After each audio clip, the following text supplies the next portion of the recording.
Hello friends, welcome back. ನಿನ್ನ ಜೊತೆ ನನ್ನ ಕತೆ ಧಾರಾವಾಹಿಯ ಗುರುವಾರದ ಸಂಚಿಕೆ ಬಗ್ಗೆ ಹೇಳೋದಾದರೆ, ಇನ್ನು ಇಲ್ಲಿ ಜೋರಾಗಿ ಮಳೆ ಬರ್ತಿರುತ್ತೆ.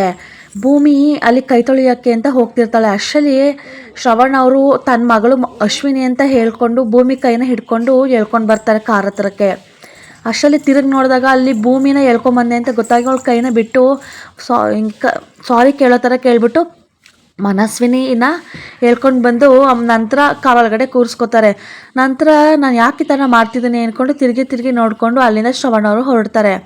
ಭೂಮಿ ಹತ್ಕೊಂಡು ಮಳೇಲಿ ನೆನ್ಕೊಂಡು ಹಾಗೆ ನಿಂತಿರ್ತಾಳೆ. ನಂತರ ಅಜಿತ್ ಸಮಾಧಾನ ಮಾಡಿಬಿಟ್ಟು ಬಾ ಅಂದ್ಬಿಟ್ಟು ಸೆಡ್ಗೆ ಕರ್ಕೊಂಡು ಹೋಗ್ತಾರೆ. ಇನ್ನು ಇಲ್ಲಿ ಮನೆ ಒಳ್ಳಿ ಸಂಗೀತ ಅವ್ರಿಗೆ ತುಂಬಾ ಆತಂಕ ಆಗಿರುತ್ತೆ. ಓಡಾಡಿಕೊಂಡು ಹೇಳ್ತಿರ್ತಾರೆ ಅವ್ರ ಗಂಡನ ಜೊತೆಲಿ, ಅಲ್ಲ ಇವತ್ತೇ ಹೋಗ್ಬೇಕಿತ್ತ ಇವ್ರ ಈ ಥರ ಐಸ್ ಕ್ರೀಮ್ ತಿನ್ನೋಕ್ಕೆ ಮಳೆಯಲ್ಲಿ. ಅಜಿತ್, ಭೂಮಿ, ಶ್ರವಣ್ ಮತ್ತು ಮನಸ್ವಿನಿ 4 ಜನನೂ ಕೂಡ ಐಸ್ ಕ್ರೀಮ್ ತಿನ್ನೋಕ್ಕೆ ಅಂತ ಮಳೇಲಿ ಹೋಗಿದ್ದಾರೆ. ಇವ್ರನ್ನ ಕಳಿಸ್ಲೇಬಾರ್ದಿತ್ತು, ನನ್ನ ಟೆನ್ಷನ್ ನನಗೆ ಅಂದ್ಬಿಟ್ಟು ಇಲ್ಲಿ ಭೂಮಿಗೆ ಕಾಲ್ನ ಮಾಡ್ತಾರೆ. ಅಷ್ಟರಲ್ಲಿ ಭೂಮಿ ಲೌಡ್ ಸ್ಪೀಕರ್ ಕೊಟ್ಟು ಹೇಳಿ ಅಮ್ಮ ಅಂತ ಕೇಳ್ತಾಳೆ. ಅಷ್ಟರಲ್ಲಿ ಅಲ್ಲಮ್ಮ ಎಲ್ಲಿದ್ದೀರಾ ನೀವು, ಅಷ್ಟೊಂದು ಮಳೆ ಬರ್ತಿದೆ ಅಂತ ಹೇಳಿದಾಗ ಭೂಮಿ ಹೇಳ್ತಾಳೆ, ಹಾಂ ಅಮ್ಮ, ಇಲ್ಲಿ ತುಂಬ ಜೋರಾಗಿ ಮಳೆ ಬರ್ತಿತ್ತು, ಅದಕ್ಕೆ ನಾವಿಬ್ಬರು ಕೂಡ ಒಂದು ಕಡೆ ಬಂದು ನಿಂತ್ಕೊಂಡಿದ್ವಿ, ಮಳೆ ನಿಂತಿದ ತಕ್ಷಣ ಬರ್ತೀವಿ ಅಂತ. ಅದಕ್ಕೆ ಆಯಿತು ಕಣಮ್ಮ, ನಿನ್ನ ಗಂಡ ಇದಾನಲ್ಲ, ಅವ್ನಿಗೆ ಎಷ್ಟು ಸಲ ಹೇಳಿದ್ದೀನಿ ಕೇಳು, ಬ್ಯಾಚುಲರ್ ಥರ ಬುಲೆಟಲ್ಲಿ ಹೋಗಬೇಡ, ಈಗ ನೀವು ಗಂಡ ಹೆಂಡ್ತಿ ಇಬ್ಬರಿದ್ದೀರ, ಕಾರ್ ತೊಗೊಂಡು ಹೋಗು ಅಂತ ಹೇಳಿದ ಮಾತನ್ನ ಕೇಳಲ್ಲ. ಇವಾಗ ಹೆಂಗಿದ್ರು ಫ್ರೀಯಾಗಿ ನಿಂತಿದ್ದೀರಲ್ವಾ, ಅವ್ನು ಕಿವಿ ಹಿಂಡಿ 2 ಬಡ್ದು ಹೇಳು ಅಂತ ಹೇಳ್ತಾರೆ. ಅದಕ್ಕೆ ಅಜಿತ್ ಅವರು, ಅಲ್ಲ ಅಮ್ಮ, ನೀನೇನು ನಮ್ಮಮ್ಮನ ಇಲ್ಲ ಭೂಮಿಯವ್ರ ಅಮ್ಮನ, ಮಗನ ಮೇಲೆ ಈ ಥರ ಎಲ್ಲ ಚಾಡಿ ಹೇಳ್ಕೊಡ್ತೀಯಲ್ಲ ಅಂತ ಬೈತಾರೆ. ಅದಕ್ಕೆ ಸರಿ ಆಯಿತು ಬಂದರು ಮನೆಗೆ ಅಂದ್ಬಿಟ್ಟು ಕಾಲ್ನ ಕಟ್ ಮಾಡ್ತಾರೆ ಸಂಗೀತ ಅವರು. ಇನ್ನು ನಂತರ ಭೂಮಿ ಅಜಿತ್ ಮುಖನೇ ನೋಡ್ತಿರ್ತಾಳೆ. ಅದಕ್ಕೆ ಅಜಿತ್ ಕೇಳ್ತಾರೆ, ಯಾಕೆ ನಿನಗೂ ಕೂಡ ಕಾರ್ ಬೇಕಾ, ಕಾರಲ್ಲಿ ಓಡಾಡಬೇಕಾ ಅಂತ ಕೇಳಿದಾಗ, ಅಯ್ಯೋ ಸಾಹೇಬ್ರೆ, ನಮ್ಮಿಬ್ಬರದ್ದು ಕೂಡ ಕಾಂಟ್ರಾಕ್ಟ್ ಮದುವೆ ಜಸ್ಟ್ 1 ವರ್ಷಕ್ಕಲ್ವ, ಅದರಲ್ಲಿ 3 ತಿಂಗಳು ಆಲ್ರೆಡಿ ಆಗೋಗಿದೆ, ಇನ್ನು ಉಳಿದಿರೋದು ಎಷ್ಟು ತಿಂಗಳು, ಅಷ್ಟು ತಿಂಗಳಿಗೆಲ್ಲ ನಾವು ಕಾರ್ ತೊಗೋಬೇಕು ಅಂತ ಅನಿಸುತ್ತಾ, ನೀವು ಯಾವಾಗಲೂ ಕೂಡ ಸಿಂಹದ ಥರ ಬುಲೆಟ್ ಗಾಡಿಯಲ್ಲಿ ಬಂದ್ರೇ ಚಂದ, ನೀವು ನನಗೋಸ್ಕರ ಬದಲಾಗಬೇಕಾಗಿಲ್ಲ, ನೀವು ಹಾಗೆ ಇರಿ ಅಂತ ಹೇಳ್ತಾಳೆ. ಅದಕ್ಕೆ ಅಜಿತ್ಗೆ ಖುಷಿ ಆಗುತ್ತೆ. ನಂತರ ಸಂಗೀತ ಅವರು ಆತಂಕದಲ್ಲಿ ಓಡಾಡ್ತಿರ್ತಾರೆ. ನಂತರ ಸರಿ ಶ್ರವಣ್ ಅವ್ರಿಗೆ ಕಾಲ್ ಮಾಡ್ತೀನಿ ಅಂತಾಳೆ. ಅಷ್ಟರಲ್ಲಿ ಶ್ರವಣ್ ಮತ್ತು ಮನಸ್ವಿನಿ ಇಬ್ಬರು ಕೂಡ ಬರ್ತಾರೆ. ಅಯ್ಯೋ ಏನೋ ಇಬ್ಬರು ಮಳೇಲಿ ನೆನ್ಬಿಟ್ಟಿದ್ದೀರಲ್ಲ, ಹೋಗಿ ಶೀತ ಆಗುತ್ತೆ, ಇಬ್ಬರು ಕೂಡ ಡ್ರೆಸ್ ಚೇಂಜ್ ಮಾಡ್ಕೊಳ್ಳಿ. ಶ್ರವಣ್ ಹೋಗು ನೀನು ಡ್ರೆಸ್ ಚೇಂಜ್ ಮಾಡ್ಕೊಂಡು, ಮನಸ್ವಿನಿ ಹೋಗಮ್ಮ ಬೇಗ ಡ್ರೆಸ್ ಚೇಂಜ್ ಮಾಡ್ಕೊಂಬ, ಕೂದಲೆಲ್ಲ ಒದ್ದೆ ಆಗಿದೆ, ಸಾಂಬ್ರಾಣಿ ಹೊಗೆ ಕೊಡ್ತೀನಿ, ಸಾಂಬ್ರಾಣಿ ರೆಡಿ ಮಾಡ್ತೀನಿ ಅಂತ ಹೇಳ್ತಾರೆ. ನಂತರ ಆಯಿತು ಅಂದ್ಬಿಟ್ಟು ಮನಸ್ವಿನಿ ಅವರು ಹೋಗ್ತಾರೆ. ಅಷ್ಟರಲ್ಲಿ ಶ್ರವಣ್ ಅವರು ಮತ್ತೆ ಬಂದು, ಅದು ಭೂಮಿನೂ ಮಳೆಯಲ್ಲಿ ತುಂಬಾ ನೆನ್ಬಿಟ್ಟಿದ್ಲು, ಅವ್ರಿಗೂ ಕೂಡ ಸ್ವಲ್ಪ ಸಾಂಬ್ರಾಣಿ ರೆಡಿ ಮಾಡು ಅಂತ ಹೇಳ್ತಾನೆ. ಹೇಳ್ಬಿಟ್ಟು ಅಲ್ಲಿಂದ ಹೋಗ್ತಾನೆ. ಅದಕ್ಕೆ ಸಂಗೀತ ಅವರು ನೋಡಿದ್ರ, ಭೂಮಿ ಬಗ್ಗೆ ಎಷ್ಟೇ ಕೋಪ ಇದ್ದರೂ ಎಲ್ಲೋ ಒಂದು ಕಡೆ ಮನಸ್ಸಲ್ಲಿ ಶ್ರವಣ್ಗೆ ಭೂಮಿ ಬಗ್ಗೆ ತುಂಬಾ ಕಾಳಜಿ ಇದೆ. ದೇವರೇ ಈ ಕಾಳಜಿ ಜಾಸ್ತಿಯಾಗಿ ಇಬ್ಬರು ಬೇಗ ಒಂದಾಗ್ಲಪ್ಪ, ಇದು ಹಾಗೆ ಇರಲಿ ಅಂತ ಬೇಡ್ಕೊತಿರ್ತಾಳೆ ಸಂಗೀತ.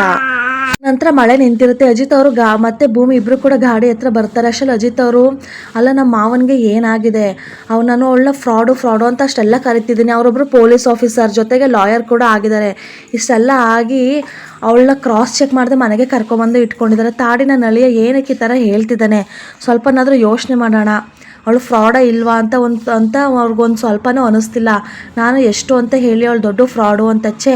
ಆಯಿತು, ನಾನು ನಿಮಗೆ ಕೊಟ್ಟಿರೋ ಮಾತಿನಂತೆ ನಿಮ್ಮ ತಾಯಿನ ಹೊರಗಡೆ ಕರ್ಕೊಂಡು ಬಂದೇ ಬರ್ತೀನಿ ಭೂಮಿ, ನೀನು ಮನೆಯವರೆಲ್ಲರೂ ನಂಬಿಸೋಕ್ಕೋಸ್ಕರ ನಾನು ನಿಮ್ಮನ್ನ ಹೊರಗಡೆ ಕರ್ಕೊಂಬಂದು ಟೈಮ್ ಪಾಸ್ ಮಾಡೋಣ ಅಂತ ಅಂದ್ಕೊಂಡೆ, ಬಟ್ ಇಲ್ಲಿ ಏನೆಲ್ಲ ಆಯಿತು, ಅದ್ಯಾವುದನ್ನು ಕೂಡ ಮನಸ್ಸಿಗೆ ಹಚ್ಕೊಂಬೇಡ, ನಿಮ್ಮ ತಾಯಿನ ಹೊರಗಡೆ ಕರ್ಕೊಂಬರೋ ಜವಾಬ್ದಾರಿ ನಂದು ಅಂತ ಹೇಳಿದ್ದೀನಿ, ನಾನು ಹೊರಗಡೆ ಕರ್ಕೊಂಬಂದೇ ಬರ್ತೀನಿ, ನಿನ್ನ ಮುಖದ ಮೇಲೆ ಯಾವಾಗಲೂ ಕೂಡ ನಗು ಇರಲಿ, ಯಾವಾಗಲೂ ಕೂಡ ನೀನು ನಗ್ತಾನೆ ಇರಬೇಕು, ನಿನ್ನ ಮುಖದ ಮೇಲೆ ನಗು ಇದ್ರೇ ಚಂದ, ಆಯಿತಾ ಭೂಮಿ, ಯಾವಾಗಲೂ ಕೂಡ ಸ್ಮೈಲ್ ಮಾಡಿಕೊಂಡು ಆರಾಮಾಗಿ ಟೆನ್ಷನ್ ಇಲ್ದೇ ನಗ್ತಾ ಇರು, ನಾವು ಹೊರಡೋಣ ಬಾ ಅಂದ್ಬಿಟ್ಟು ಕರ್ಕೊಂಡು ಭೂಮಿನ ಹೋಗ್ತಾನೆ ಅಜಿತ್.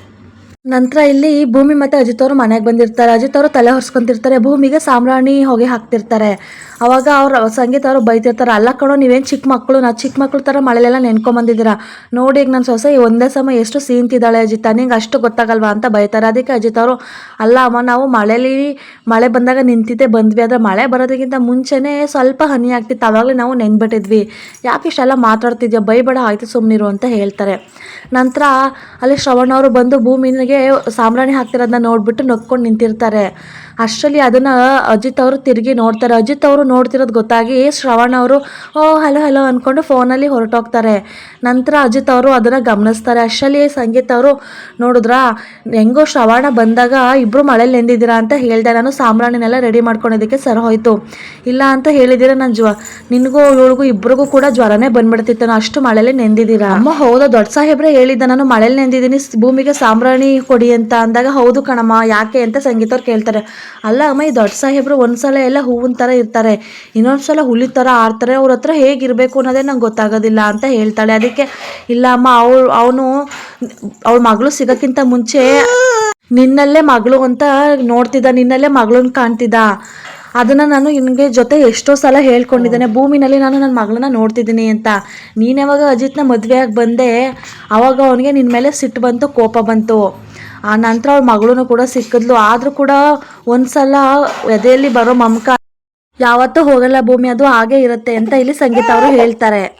ಇನ್ನು ಶ್ರವಣ್ ಅವರು ಅವ್ರ ಮಗಳು ಮತ್ತು ಅವ್ರ ಹೆಂಡತಿ ಫೋಟೋದ ಹತ್ರ ಬರ್ತಾರೆ. ಅವ್ರ ಹೆಂಡತಿ ಫೋಟೋದ ಹತ್ರ ಬಂದು ನಿಂತ್ಕೊಂಡು ನನಗೆ ಯಾಕೆ ಭೂಮಿ ಬಗ್ಗೆ ಈ ಥರ ಆಗ್ತಿದೆ, ನನಗೆ ನನ್ನ ಮಗಳು ಸಿಕ್ಕಿದಾಳೆ ಆದರೂ ಕೂಡ ನನಗೆ ಅವಳ ಮೇಲಿರೋ ಮಮಕಾರ ಯಾಕೆ ಹೋಗ್ತಿಲ್ಲ, ಮತ್ತು ನನಗೆ ಅವಳ ಹತ್ರ ಕಣ್ಣಲ್ಲಿ ನೀರು ಹಾಕಿದ್ರೆ ಸಹಿಸಕ್ಕೆ ಯಾಕೆ ಆಗ್ತಿಲ್ಲ, ಯಾಕೆ ನನಗೆ ಈ ರೀತಿ ಭಾವನೆಗಳೇ ಹುಟ್ಟುತ್ತಿವೆ ಅವಳ ಮೇಲೆ, ಅವಳನ್ನ ಎಷ್ಟೇ ದ್ವೇಷಿಸಬೇಕು ಎಷ್ಟೇ ತಿರಸ್ಕಾರ ಮಾಡಬೇಕು ಅಂತ ಅನಿಸಿದ್ರು ಕೂಡ ನನಗೆ ಯಾಕೆ ಮಾಡೋಕ್ಕಾಗ್ತಿಲ್ಲ, ಏನಾಗ್ತಿದೆ ನನಗೆ ಅಂತ ಇಲ್ಲಿ ಯೋಚನೆ ಮಾಡ್ತಿರ್ತಾರೆ ಹೇಳ್ಕೊಂಡು. ಅಷ್ಟರಲ್ಲಿ ಅದನ್ನು ಕೇಳಿಸ್ಕೊಂಡು ಮನಸ್ವಿನಿ ಅವರು ಸೈಡಲ್ಲಿ ನಿಂತಿರ್ತಾರೆ. ನಂತರ ಅವ್ರ ಮಗಳು ಫೋಟೋ ಫ್ರೇಮ್ ಕೆಳಗಡೆಗೆ ಬಿದ್ದೋಗುತ್ತೆ. ಅದನ್ನು ಬಂದು ಎತ್ಕೊಂಡು ನಂತರ ಫೋಟೋನ ಎತ್ಕೊಂಡು ಇದ್ರ ಅರ್ಥ ಏನು ಅಂತಲೇ ನನಗೆ ಗೊತ್ತಾಗ್ತಿಲ್ಲ, ಭೂಮಿ ವಿರುದ್ಧ ಕೋರ್ಟಲ್ಲಿ ಭೂಮಿ ತಾಯಿಯವ್ರ ವಿರುದ್ಧ ವಾದ ಮಾಡಬಾರ್ದು ಅಂತನಾ, ಅಥವಾ ಭೂಮಿ ಬಗ್ಗೆ ನನಗೆ ಬರ್ತಿರೋ ಅಭಿಪ್ರಾಯ ನಿಜ ಅಂತನಾ, ಏನು ಅಂತ ಒಂದು ಗೊತ್ತಾಗ್ತಿಲ್ವಲ್ಲ, ಏನು ಹೇಳಕೊಟ್ಟಿದ್ಯಾ ಶಾರದಾ ನೀನು ಅಂತ ಹೇಳಿ ಮಗಳ ಫೋಟೋನ ಎತ್ಕೊಂಡು ತಪ್ಪಿಕೊಂಡು ಶ್ರವಣ್ ಅವರು ಕಣ್ಣಲ್ಲಿ ನೀರು ಹಾಕ್ತಾ ಕುತ್ಕೋತಾರೆ. ಅದನ್ನು ಇಲ್ಲಿ ಮನಸ್ವಿನಿ ಅವ್ರು ನೋಡಿಬಿಟ್ಟು ಇವನು ಇದನ್ನೆಲ್ಲ ದಡ್ಡ, ನನ್ನನ್ನು ಐಸ್ ಕ್ರೀಮ್ ತಿನ್ಸೋಕ್ಕೆ ಅಂತ ಕರ್ಕೊಂಡು ಹೋಗಿ ಅಲ್ಲಿ ಭೂಮಿಗೆ ಐಸ್ ಕ್ರೀಮ್ನ ತಿನ್ನಿಸ್ತಾ, ಕಾರಲ್ಲಿ ನನ್ನನ್ನು ಕರ್ಕೊಂಡೋಗಿ ಕೂರ್ಸೋಕ್ಕೆ ಭೂಮಿನ ಕರ್ಕೊಂಡೋಗಿ ಕಾರಲ್ಲಿ ಕೂರಿಸ್ಕೊಂಡ.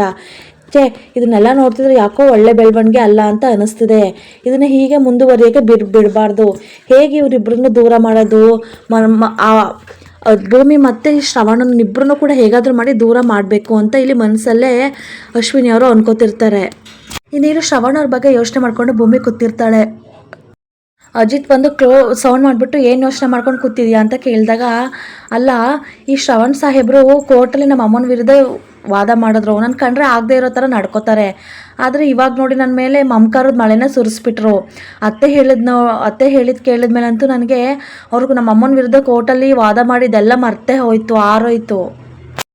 ಅದಕ್ಕೆ ಅಜಿತ್ ಅವರು ಬೈತಾರೆ, ಅಯ್ಯೋ ತಾಯಿ ಭೂಮಿ ನೀನು ಜಾಸ್ತಿ ಯೋಚನೆ ಮಾಡೋದಕ್ಕೆ ಹೋಗಬೇಡ, ನಿನ್ನ ಮಮಕಾರ ಅದು ಇದು ಅಂತ ಹೇಳ್ಕೊಂಡು ನಮ್ಮ ಮಾವ ಯಾವುದೇ ಕಾರಣಕ್ಕೂ ಕೇಸ್ನ ವಾಪಸ್ ತೊಗೊಳ್ಳೋದಿಲ್ಲ, ಯಾಕೆಂದರೆ ಅವ್ರ ಬಗ್ಗೆ ನನಗೆ ಗೊತ್ತಿದೆ, ಮಗಳು ನಮ್ಮ ಮಮಕಾರದಕ್ಕಿಂತ ಹೆಚ್ಚಾಗಿ ಅವ್ರಿಗೆ ಈಗೋ ಮತ್ತು ನಾನೇ ಗೆಲ್ಲಬೇಕು ಅನ್ನೋ ಹಠ ತುಂಬಾ ಜಾಸ್ತಿ ಇದೆ, ಸೊ ಅದೇ ಗೆಲ್ಲುತ್ತೆ. ನೀನು ನಮ್ಮಮ್ಮ ಹೇಳಿದರು ಅಂದರೆ ನಿಮ್ಮ ಅತ್ತೆ ಅಂದರೆ ಸೋಕಾಳು ನಮ್ಮಮ್ಮ ಏನೇ ಹೇಳಿದ್ರು ಅದನ್ನು ಅಲ್ಲಿಗೆ ಬಿಟ್ಬಿಡು, ಅದನ್ನೆಲ್ಲ ತೊಗೊಂಡು ಯೋಚನೆ ಮಾಡೋದಕ್ಕೆ ಹೋಗಬೇಡ, ನೀನು ಜಸ್ಟ್ 1 ವರ್ಷಕ್ಕೆ ಅಂತ ಮದುವೆ ಆಗಿರೋ ಅಂತ ಹೇಳ್ತಾರೆ, ಅಷ್ಟರಲ್ಲಿ ಗೊತ್ತು ಸಾಹೇಬ್ರೆ 1 ವರ್ಷಕ್ಕೆ ಅಷ್ಟೇ, ಅದಾದಮೇಲೆ ನಾನು ಈ ಮನೆಯಿಂದ ಗೆಟ್ ಔಟ್ ಆಗಬೇಕು ಅಂತ, ಅದನ್ನೇ ಎಷ್ಟು ಸಲ ಅಂತ ಹೇಳ್ತೀರಾ ಅಂತ. ಅದಕ್ಕೆ ಅಜಿತ್ ಸರಿ ಇವಾಗ ಅದನ್ನೇ ಇಟ್ಕೊಂಡು ಪಿಟ್ಟಿಲ್ ಕುಯ್ಬೇಡ ನಡಿ ಊಟಕ್ಕೆ ಅಂತ ಹೇಳಿ ಡೋರ್ ಹತ್ರ ಹೋಗ್ತೇನೆ. ಅಷ್ಟರಲ್ಲಿ ಕಾಲ ಮೇಲೆ ಕಳ್ಕೊಂಡು ಭೂಮಿ ಹಾಸಿಗೆ ಮೇಲೆ ಕುತ್ಕೊಂಡು ಹೆಲೋ ಮಿಸ್ಟರ್ ಶಿವ್ಸ್ ಅಂತ ಕರಿತಾಳೆ. ಏನು ನಿಂದು ಅಂತ ಕೇಳಿದಾಗ, ನಾನು ನಿಮ್ಮ ಮನೆಗೆ ಬಂದಿರೋ ಗೆಸ್ಟ್, ಸೊ ನೀವು ನನ್ನನ್ನು ಹೀಗೆ ಟ್ರೀಟ್ ಮಾಡೋದ, ಸ್ವಲ್ಪ ಚೆನ್ನಾಗಿ ಟ್ರೀಟ್ ಮಾಡಬೇಕು ಅಂತ ಹೇಳ್ತಾಳೆ. ಅದಕ್ಕೆ ಅಜಿತ್ ಓಕೆ ನೀವು ಮಾತಾಡೋದು ಯಾವ ಲ್ಯಾಂಗ್ವೇಜು ಅಂತ ಕೇಳ್ತಾಳೆ. ಅದಕ್ಕೆ ಇಂಗ್ಲೀಷ್ ಅಂತ ಭೂಮಿ ಹೇಳ್ತಾಳೆ. ಇಂಗ್ಲೀಷಾ, ನಿಮ್ಗೆ ಇಂಗ್ಲೀಷ್ ಬೇರೆ ಬರುತ್ತಾ, ಕಲ್ತಿರೋ 2 ಪದನೇ ಈ ಮಟ್ಟಿಗೆ ಆಡ್ತಿದ್ದೀರಾ, ಇನ್ನೇನಾದರೂ ಪೂರ್ತಿ ಇಂಗ್ಲೀಷ್ನ ಕಲ್ತ್ಬಿಟ್ರೆ ನನ್ನ ಅರ್ಧ ರೇಟಿಗೆ ಸೇಲ್ ಮಾಡಿಬಿಡ್ತೀಯ ನೀನು ಅಂತ ಬೈತಾನೆ. ಅದಕ್ಕೆ ಅದೆಲ್ಲ ಹೇಳೋ ಹಂಗಿಲ್ಲ, ಈಗ ನನ್ನನ್ನು ನೀಟಾಗಿ ಕರ್ಕೊಂಡು ಹೋಗಬೇಕು ಅಂತ ಹೇಳ್ತಾಳೆ. ಸರಿ ಆಯಿತು ಮೇಡಮ್, ಈಗ ನೀವು ನಮ್ಮ ಮನೆಗೆ ಬಂದಿರೋ ಗೆಸ್ಟು ಅತಿಥಿ ಅಲ್ವಾ, ಬನ್ನಿ ಊಟ ತಯಾರಾಗಿದೆ, ಬಂದು ನಿಮ್ಮ ಆತಿಥ್ಯನ ಸ್ವೀಕರಿಸಿ ಅಂತ ಕರೀತಾನೆ ಅಜಿತ್. ಅದಕ್ಕೆ ಭೂಮಿ ಓಕೆ ಇದೇ ಥರ ನನಗೆ ರೆಸ್ಪೆಕ್ಟು ಇರಲಿ, ಕೀಪ್ ಅಪ್ ಅಂತ ಹೇಳ್ತಾಳೆ. ಅದಕ್ಕೆ ಸಾರಿ ಅದು ಕೀಪ್ ಅಪ್ ಅಲ್ಲ, ಅದ್ರ ಮಧ್ಯಗಡೆ ಒಂದು ಹಿಟ್ಟು ಬರಬೇಕು ಅಂತ ಹೇಳ್ತಾನೆ. ಅದಕ್ಕೆ ಯಾವ ಹಿಟ್ಟು ಅಂತ ಭೂಮಿ ಕೇಳಿದಾಗ ಮೈದಾ ಹಿಟ್ಟು ಅಂತಾನೆ. ಹಂಗನ್ಬಿಟ್ಟು ಹಿಟ್ಟಂದರೆ ಹಿಟ್ಟು ಬರಬೇಕು, ಕೀಪ್ ಇಟ್ ಅಪ್ ಅಂತ ಹೇಳ್ತಾನೆ. ಅದಕ್ಕೆ ಸರಿ ಕೀಪ್ ಇಟ್ ಅಪ್, ಇದೇ ರೀತಿ ನನ್ನನ್ನು ಯಾವಾಗಲೂ ಕೂಡ ನೋಡ್ಕೊತಾ ಇರಿ ಚೆನ್ನಾಗಿ ಅಂತ ಹೇಳ್ಬಿಟ್ಟು ಭೂಮಿ ಹೋಗಿ ಊಟಕ್ಕೆ ಅಂದ್ಬಿಟ್ಟು ಅಜಿತ್ ಮತ್ತು ಭೂಮಿ ಇಬ್ಬರು ಕೂಡ ಕೂತ್ಕೋತಾರೆ. ಮನೆಯವರೆಲ್ಲರೂ ಕೂಡ ಇರ್ತಾರೆ. ಅಷ್ಟರಲ್ಲಿ ಶ್ರವಣ್ ಯಾಕೆ ಬಂದಿಲ್ಲ ಅಂದಾಗ ಶ್ರವಣ್ ಯಾಕೋ ರೂಮ್ಗೆ ಕಳಿಸ್ಬಿಡಿ ಅಂತ ಹೇಳ್ದ. ಅದಕ್ಕೆ ಈಗ ಅಂತ ಹೇಳ್ತಾಳೆ. ಅದಕ್ಕೆ ಸರಿ ಆಯಿತು ಅಂತಾರೆ. ಅಷ್ಟರಲ್ಲಿ ಅಪೇಕ್ಷೆ ಅವರು ಬಂದರು ನೋಡಿ ರೋಮಿಯೋ ಜೂಲಿಯಟ್ ಅಂತ ಹೇಳ್ತಾಳೆ. ಸಂಗೀತ ಅವರು ಸ್ವಲ್ಪ ಬಾಯಿ ಮುಚ್ಕೊಂಡಿರು ಅಂತ ಅಪೇಕ್ಷೆಗೆ ಬೈತಾರೆ. ನಂತರ ಭೂಮಿ ಮತ್ತು ಅಜಿತ್ ಊಟಕ್ಕೆ ಕುತ್ಕೊತಾರೆ. ಇಬ್ಬರು ಕೂಡ ಒಂದೇ ಸಲ ಸೀನಿದ ತಕ್ಷಣ ದೇವಿಯನ್ನು ಇಬ್ಬರು ಕೂಡ ಐಸ್ ಕ್ರೀಮ್ ತಿಂದ್ರಾ ಅಂತ ಕೇಳ್ತಾಳೆ. ಅದಕ್ಕೆ ಭೂಮಿ ಇಲ್ಲ ಅಮ್ಮ ಐಸ್ ಕ್ರೀಮ್ ತಿಂದಿಲ್ಲ, ಮಳೇಲಿ ನೆನೆದ್ವಲ್ಲ ಅದಕ್ಕೆ ಈ ಥರ ಸೀನು ಅಂತ ಹೇಳ್ತಾಳೆ. ಅದಕ್ಕೆ ಹೌದಾ ಸರಿ ಬಿಡು ಅಂತ ದೇವಿಯಾನಿ ಸುಮ್ಮನಾಗ್ತಾಳೆ. ಅಷ್ಟರಲ್ಲಿ ಅಪೇಕ್ಷರು ಅಜ್ಜಿಗೆ ನೋಡ್ದ, ಅಜ್ಜಿ ನಾನು ಹೇಳಿಲ್ವಾ ಇವರಿಬ್ಬರದು ಕೂಡ ರೈನ್ ಡ್ಯಾನ್ಸು ರೈನ್ ಎಫೆಕ್ಟ್ ಅಂತ ಅದೇ ಆಗಿರೋದು ಅಂತ. ಅದಕ್ಕೆ ಅಜ್ಜಿ ಹೌದು ಕಡೆ ನೀನು ಹೇಳಿದೆ, ಇವರಿಬ್ಬರು ಮಳೇಲಿ ನೆನ್ಕೊಂಡು ಸುತ್ತಾಡ್ಕೊಂಡು ಡ್ಯಾನ್ಸ್ ಎಲ್ಲ ಮಾಡ್ಕೊಂಡು ಬಂದಿರಬೇಕು, ಅದಕ್ಕೆ ಈ ಥರ ಆಗ್ತಿದೆ. ಮೊದಲು ಇವನಿಗೆ ಬೈಬೇಕು, ಹೊರಗಡೆ ಕರ್ಕೊಂಡು ಹೋಗ್ಬೇಡ ಅಂದರೂ ಕರ್ಕೊಂಡು ಹೋಗಿದ್ದು ಬಂದಿದ್ದಾನೆ ಅಂತ ಹೇಳ್ತಾರೆ. ಅದನ್ನು ಅಜಿತ್ ಅವರು ಕೇಳಿಸ್ಕೊಂಡು ಅಜ್ಜಿನೇ ಗುರಾಯಿಸ್ತಿರ್ತಾರೆ. ಫ್ರೆಂಡ್ಸ್, ಇವತ್ತಿನ ಎಪಿಸೋಡ್ ಇಲ್ಲಿಗೆ ಮುಗಿಸ್ತಿದ್ದೀನಿ. ಮುಂದಿನ ಎಪಿಸೋಡಲ್ಲಿ ಬರ್ತೀನಿ, ಪೂರ್ತಿಯಾಗಿ ತಿಳಿಸ್ಕೊಡ್ತೀನಿ. ಅದಕ್ಕಿಂತ ಮುಂಚೆ ನನ್ನ ಚಾನಲ್ ಸಬ್ಸ್ಕ್ರೈಬ್ ಮಾಡ್ಕೊಂಡು ವಿಡಿಯೋನ ನೋಡಿ ಅಂತ ಹೇಳ್ತಾ thank you for watching guys.